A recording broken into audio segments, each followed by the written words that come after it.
सुप्रभात मित्रों, आज हम लेके आए हैं पृथ्वीराज रासो के परीक्षा उपयोगी महत्वपूर्ण तथ्य। हम इन तथ्यों को पढ़ेंगे, केवल एक पेज है उसको पढ़ लेंगे, उससे कम से कम 8-10 क्वेश्चन हमारे याद हो जाएंगे। तो चलिए देखते हैं पृथ्वीराज रासो।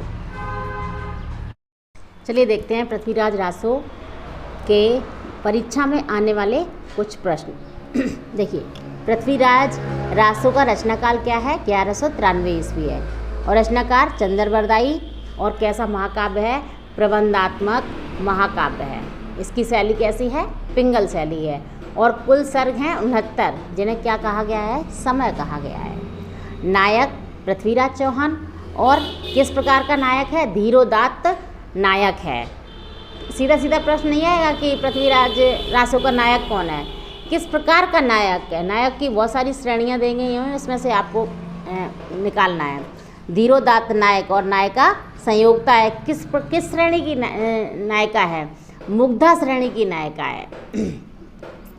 इस ग्रंथ के 4 रूपांतरण हैं। एक क्वेश्चन ये ऐसे भी आ जाएगा कि पृथ्वीराज रासो को कितने रूपांतरणों में विभाजित किया गया। तो कितने रूपांतरणों में विभाजित किया गया है? 4 रूपांतरणों में विभाजित किया गया है। बृहद रूपांतरण, इसमें 16,306 छंद हैं और 69 समय है। ठीक, प्रकाशन हुआ है नागनी प्रचारणी सभा काशी से हुआ है। अगला है मध्यम रूपांतरण, इसमें 7,000 छंद हैं। इसकी प्रतियां बीकानेर तथा अबोहर में सुरक्षित हैं। लघु रूपांतरण, इसमें 3500 छंद हैं और 19 सर्ग हैं। उसके बाद आता है लघुत्तम रूपांतरण। ठीक, लघुत्तम में इसमें 1300 छंद हैं और इसी को डॉक्टर दशरथ शर्मा ने मूल पृथ्वीराज रासो माना है। क्वेश्चन ऐसे भी आ सकता है कि पृथ्वीराज रासो के कौन से रूपांतरण को माता प्रसाद गुप्त ने माता प्रसाद गुप्त के कौन से रूपांतरण को दशरथ शर्मा ने मूल पृथ्वीराज रासो माना है? तो दशरथ शर्मा ने लघुत्तम रूपांतरण को मूल पृथ्वीराज रासो माना है और इसका संपादन किसने किया है? माता प्रसाद गुप्त ने किया है। अगला है पृथ्वीराज रासो में 68 तरह के छंदों का प्रयोग हुआ है।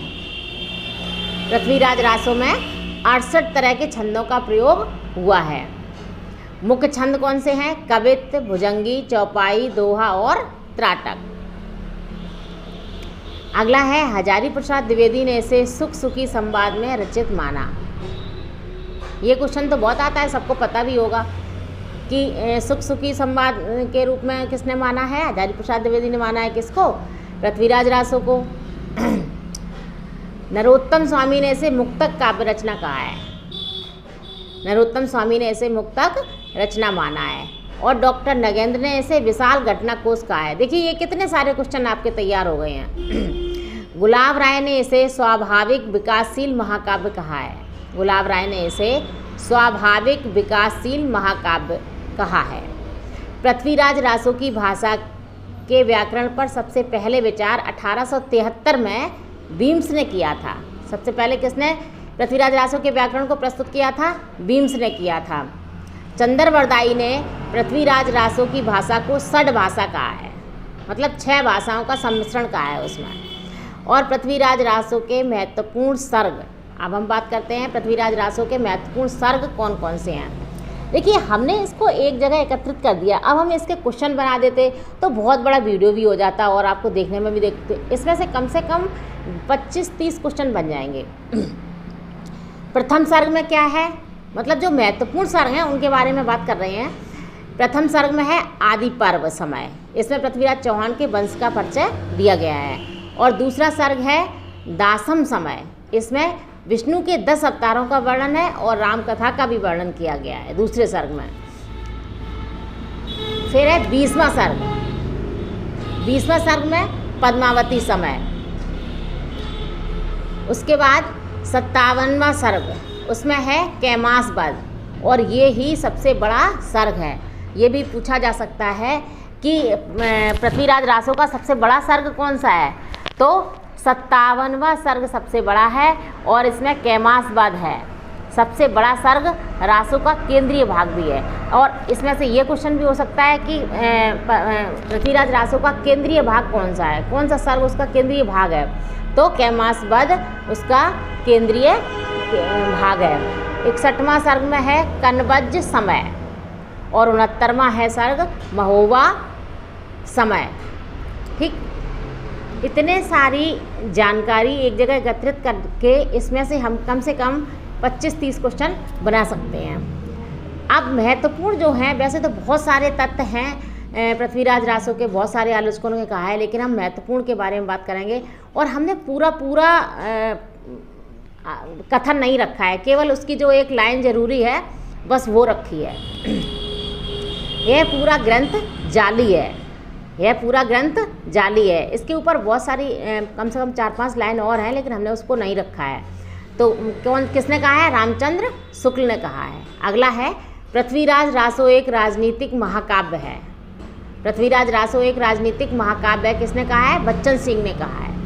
पृथ्वीराज रासो की रचना सुख सुखी संवाद के रूप में हुई थी, ये किसने कहा है? हजारी प्रसाद द्विवेदी ने कहा है। इसमें भी ये भी बहुत बड़ा था, इसमें भी 4-5 लाइन थी, लेकिन जो मेन लाइन होती है केवल वो हम याद कर लें तब भी आ जाएगा।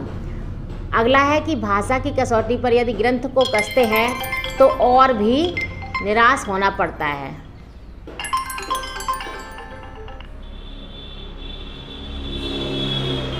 क्योंकि यह बिल्कुल बेठिकाने है, उसमें व्याकरण आदि की कोई व्यवस्था नहीं है। ये किसने कहा है? रामचंद्र शुक्ल ने कहा है।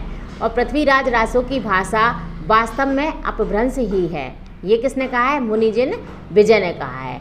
तो ये थे महत्वपूर्ण तथ्य कुछ पृथ्वीराज रासो के बारे में। आपको ये जानकारी कैसी लगी?